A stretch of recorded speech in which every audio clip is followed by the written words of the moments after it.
Hello दोस्तों, good morning. जैसा कि आपको दिख रहा है, आज हम कक्षा 10th के सूत्र देखेंगे। ठीक है, तो प्रश्नावली 1 से स्टार्ट करेंगे। प्रश्नावली 1 में कौन कौन से सूत्र हैं। तो फर्स्ट सूत्र है, ज़्यादा सूत्र है नहीं वैसे, एक दो सूत्र ही है। दो संख्याओं का गुणनफल, दो संख्याओं का गुणनफल बराबर क्या होगा, HCF इंटू LCM। ठीक है, यानी कि आपको कोई भी दो संख्याएं दे रखी है, मान लो दो संख्याएं दे रखी है A और B, यानी उन दोनों संख्याओं का गुणनफल होगा और HCF क्या होगा, इन दोनों ही संख्याओं का HCF होगा, A और B का HCF होगा और LCM इन दोनों संख्याओं का क्या होगा, LCM होगा। ठीक है, दोनों संख्याओं का LCM होगा। अब इसमें क्या चार चीजें हैं ये, इसमें आपको मान लो दो संख्याएं दे रखी है, एक का HCF दे रखा है, दूसरे का LCM पूछ ले, या दोनों LCM दे रखे हैं, एक संख्या दे रखी है, दूसरी संख्या पूछ ले, कैसे भी दे सकते हैं इसमें। ये हो गया इसका एक सूत्र। ठीक है, आगे देखिए, मैंने आपकी सुविधा के लिए पहले ही HCF और LCM की परिभाषा यहाँ पे लिख दी है। HCF क्या होता है, संख्याओं में से प्रत्येक उभयनिष्ठ, इसको अंडरलाइन कर लेना, उभयनिष्ठ अभाज्य गुणनखंड की सबसे छोटी घात। यानी HCF में क्या होगा, जो भी संख्याएं दे रखी है, जो भी संख्याएं दे रखी है ना, उसमें जो भी उभयनिष्ठ यानी कॉमन होना चाहिए, दोनों संख्याओं में कॉमन होना चाहिए, अभाज्य गुणनखंड कॉमन होना चाहिए, यानी अभाज्य संख्या कॉमन होनी चाहिए और छोटी घात होगी, वो होगा HCF। और LCM में क्या होगा, प्रत्येक वही संख्याओं में उभयनिष्ठ, इसमें भी उभयनिष्ठ होना चाहिए, लेकिन इसमें क्या होगी, गुणनखंड की सबसे बड़ी घात, जो बड़ी घात होगी उनका गुणनखंड करेंगे, उनका गुणनफल करेंगे तो LCM आएगा, और छोटी घात का गुणनफल करेंगे तो उसमें आएगा HCF। ठीक है, और HCF क्या होता है, हाईएस्ट कॉमन फैक्टर, LCM होगा लोएस्ट कॉमन मल्टीप्लाई। ठीक है, प्रश्नावली 1 में इतने ही सूत्र है, नोट कर लो इसे।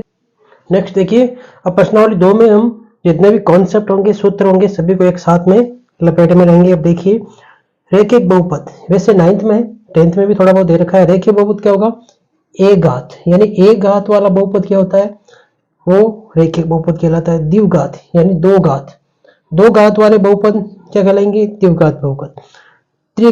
त्रिघात मतलब तीन घात वाले बहुपद क्या कहलाएंगे, त्रिघात बहुपद। इसमें एग्जांपल देख लो, एक घात जैसे कि x+2 दे रखा है, यानी इसमें x की घात कितनी है, 1 है। आगे है जैसे 2x² + 3x+4, ऐसे कोई दे रखा है, तो इसमें देखो x की अधिकतम घात कितनी है, 2, तो ये क्या हो जाएगा, दो घात वाला बहुपद। नेक्स्ट देखो तीन घात वाला, यानी x की घात 3 + 3x+2, ऐसे कुछ भी दे रखा है, तो x की अधिकतम घात कितनी है, 3, तो ये हो जाएगा त्रिघात बहुपद। नेक्स्ट देखिए, यदि द्विघात बहुपद ax² bx + c के शून्यक अल्फा और बीटा हो, तो इसमें क्या होगी, दो कंडीशन होगी। हमें द्विघात बहुपद दे रखा है और उसके शून्यक अल्फा और बीटा हो, तो क्या ये कंडीशन होगी, एक तो होगा शून्यकों का योग, एक फॉर्मूला क्या होगा, शून्यकों का योग, शून्यकों का योग का फॉर्मूला होगा, एक होगा शून्यकों का गुणनफल, यानी शून्यकों का योग क्या होगा, यानी कि अल्फा प्लस बीटा। ये लिख देता हूं मैं, शून्यक अल्फा बीटा दे रखे, इन दोनों का योग, यानी अल्फा प्लस बीटा क्या होगा, माइनस x का गुणांक अपॉन x² का गुणांक। ठीक है, अब देखो x का गुणांक कितना होगा, ये रहा x का गुणांक कितना है, b, यानी अल्फा प्लस बीटा क्या हो जाएगा, x का गुणांक है ये माइनस तो ही b अपॉन x² का गुणांक कितना है, x² का गुणांक कितना a, ये हो जाएगा a। एक तो इसका ये हो जाएगा, एक होगा शून्यकों का गुणनफल या शून्यांकों का गुणनफल। शून्यांकों का गुणनफल का फॉर्मूला क्या होगा, ये हो जाएगा, ऊपर जाएगा अचर पद अपॉन x² का गुणांक। ठीक है, सेम वैसा का वैसा ही है, बस ध्यान ये रखना है इसमें माइनस है और इसमें माइनस नहीं आएगा, और गुणनफल होगा यानी अल्फा इंटू बीटा हो जाएगा। ठीक है, अचर पद क्या है, इसमें c है अचर पद, और x² का गुणांक कितना हो जाएगा, a हो जाएगा। ठीक है, नोट करें इसे।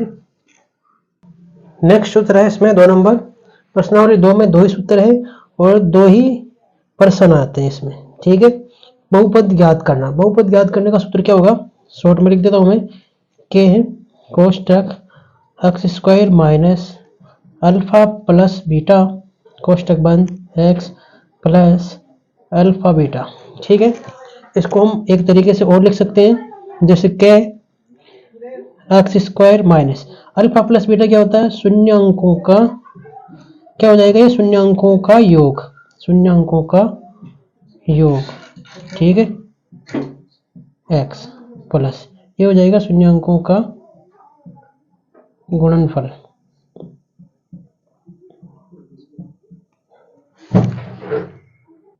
हाँ तो दोस्तों, आज हमने प्रश्नावली 1 और प्रश्नावली 2 के सूत्र और इनके कॉन्सेप्ट देखे हैं। और यदि आपको हमारा वीडियो पसंद आए तो लाइक शेयर और सब्सक्राइब जरूर करें।